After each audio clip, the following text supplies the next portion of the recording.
Quedan 10 días. 10 días para la toma de posesión de Donald Trump.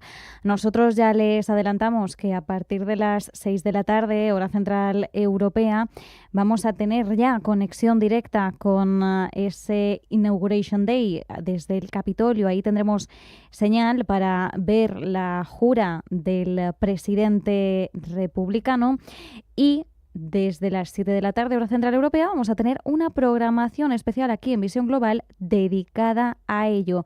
20 de enero, apúntense la fecha, quedan 10 días. Y mientras tanto, Biden le deja un dardo o un regalo envenenado a Donald Trump. ¿Por qué? Bueno, pues porque Estados Unidos ha anunciado nuevas sanciones a Rusia, pero hay que tener en cuenta que estas medidas de la administración saliente, de la administración Biden, harán que la responsabilidad de decidir si se aplican estas sanciones recaiga sobre la administración que llega en nada, la administración Trump. Así que veremos si Trump decide o no seguir adelante con estas sanciones, y eso nos podría dar ya una primera pista de por dónde podría pasar la política exterior respecto a Rusia y Ucrania.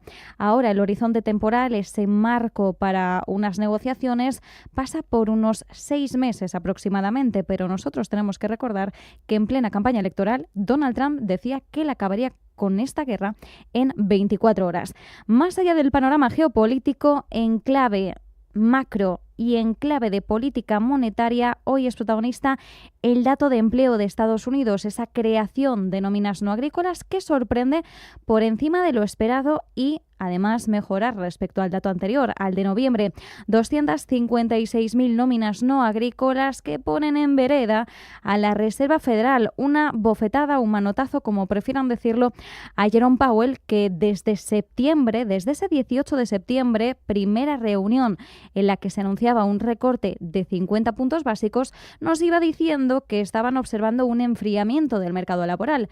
Enfriamiento donde, si estamos viendo un dato que lo que está mostrando es robustez, un mercado laboral sólido que nos hace preguntarnos si el dato de IPC de la semana que viene es, nos sorprende, es más alto de lo esperado.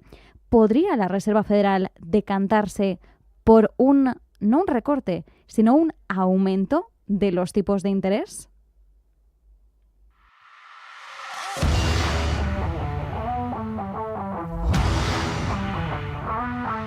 Visión Global, con Marta Isern, Radio Intereconomía.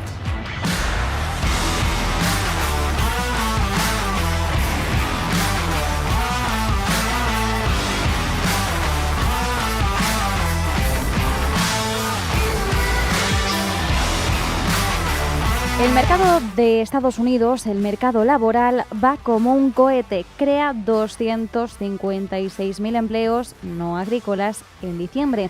Mejor de lo esperado y mejor respecto al dato de noviembre. Ha sido la mayor creación de empleo desde marzo de 2024. La tasa de desempleo también ha sorprendido. Ha caído inesperadamente 0,1 al 4,1%. Estamos a poco más de una semana de que Trump asuma el mando en la Casa Blanca. Como decíamos, 10 días quedan, y dejando a un lado la política, estos datos de empleo son objetivamente sólidos para el equipo entrante y se espera que la economía se mantenga fuerte en el corto plazo. Las buenas noticias de este informe no se limitan a una cifra de creación sólida y una tasa de desempleo más baja. Las ganancias de empleo han sido generalizadas y la contratación cíclica ha mejorado. Todo esto nos aleja, por tanto, de esa perspectiva de enfriamiento del mercado laboral que trasladó la Fed en su reunión de septiembre y que reiteró en diciembre. Ahora mismo, las apuestas sobre la próxima decisión de tipos de la Fed son unánimes. Un 97% de probabilidad para una pausa en enero. Álvaro Basagoiti, socio fundador de Trading Pro. De hecho, ahora mismo la expectativa de recorte de tasas de interés por parte de la propia Reserva Federal, que haya un solo recorte de 25 puntos básicos en todo el año. Es que recordamos que hace unos meses se hablaba de 7 recortes en 2025 y era escudo. Entonces, claro, como todos sabemos, los mercados, la renta variable, los activos de riesgo, son como drogadictos, ¿no? Son adictos a la liquidez y si se alejan, ¿no?, estas políticas ultraexpansivas, estas bajadas de tipos de interés, obviamente la bolsa pues sufre y lo castiga. En principio ese dato muy bueno era malo, ¿no?, para la bolsa, para el Bitcoin también, que también veníamos cómo estaba cayendo. Ante este escenario, la expectativa de un nuevo recorte de tipos se pospone. Esto ha provocado una reacción inmediata en los mercados, caídas en la renta variable, subidas en los rendimientos de los bonos y también subidas en el dólar. ¿Todavía espera la Fed un recorte de tipos? Se lo han preguntado al presidente de la Fed de Chicago, Austan Goolsbee, y esta ha sido su respuesta. Si las condiciones son estables y no tenemos un repunte en la tasa de inflación y seguimos teniendo alrededor del 2% con empleo estable y pleno, creo que los tipos deberían bajar a lo que considero neutral, por lo que dentro de 12 a 18 meses serían bastante más bajos de lo que son hoy.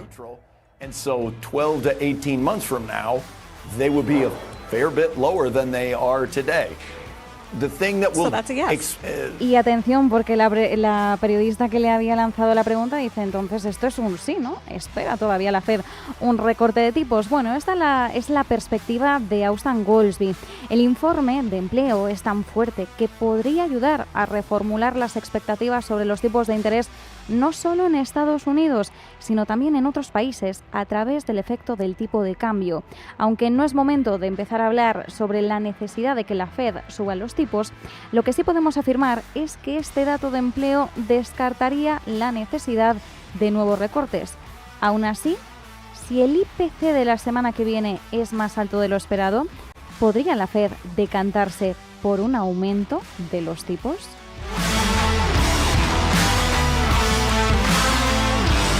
Nuevas sanciones a Rusia. La administración Biden apura al máximo sus últimos días para brindarle todo el apoyo posible a Ucrania.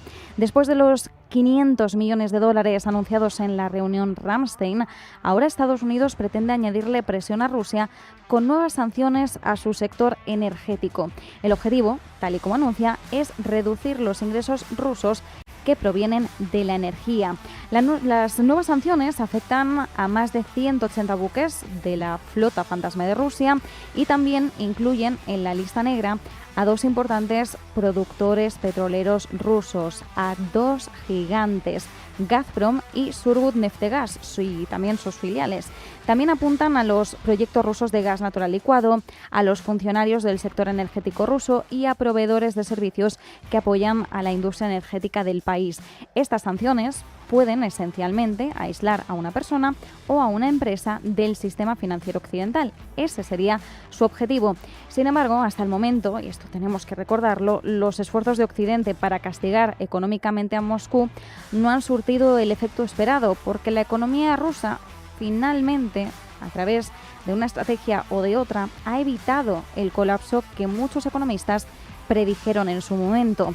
El presidente Biden ha sido cauto, como bien sabemos, en su estrategia de sanciones al sector energético ruso, por un motivo principal, por temor a que el cierre de sus exportaciones hiciera subir los precios de la gasolina en todo el mundo. Pero los funcionarios estadounidenses ahora señalan que la mejora de los suministros mundiales del petróleo y la disminución de la inflación presentan una nueva ventana de oportunidad para ejercer más presión sobre la industria petrolera rusa a medida que la guerra, recordemos, se acerca ya a su tercer año completo. A partir de finales de febrero nos vamos a encaminar oficialmente hacia un cuarto año de guerra. Las medidas de la administración Biden, sin embargo, suponen un dardo envenenado porque van a hacer que la responsabilidad de decidir si se aplican estas sanciones recaiga sobre la administración de Donald Trump.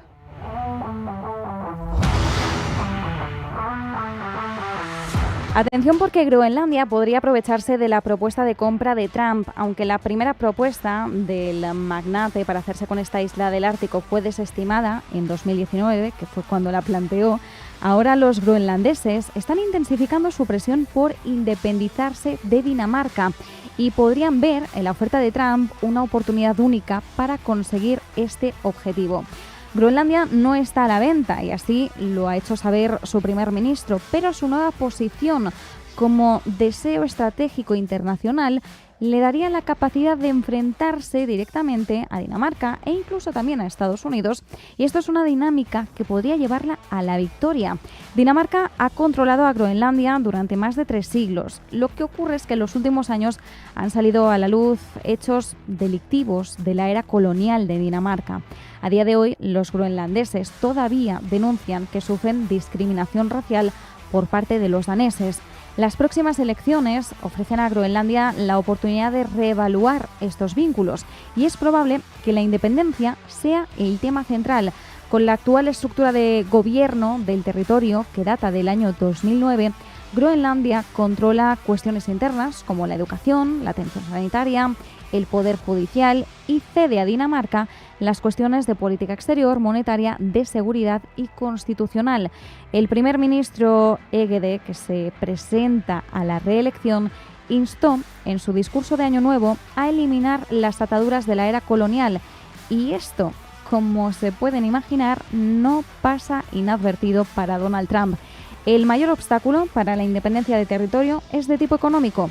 En la actualidad, Groenlandia recibe unos 600 millones de dólares al año por parte de Dinamarca para financiar, entre otras cosas, sus sistemas de salud y educación. Ambos son gratuitos para los ciudadanos. Si Groenlandia declarase su independencia, tendría que encontrar nuevos socios que la apoyasen económicamente. Y aquí es donde Trump podría entrar en escena, porque, aquí, en este caso, el que gana es el mejor postor. Y esto tendría un coste porque debería estar dispuesto a ofrecer más dinero del que recibe Groenlandia por parte de Dinamarca en la actualidad. Si Trump puede ofrecer a los groenlandeses un mejor trato, la mayoría de la población podría declarar la independencia.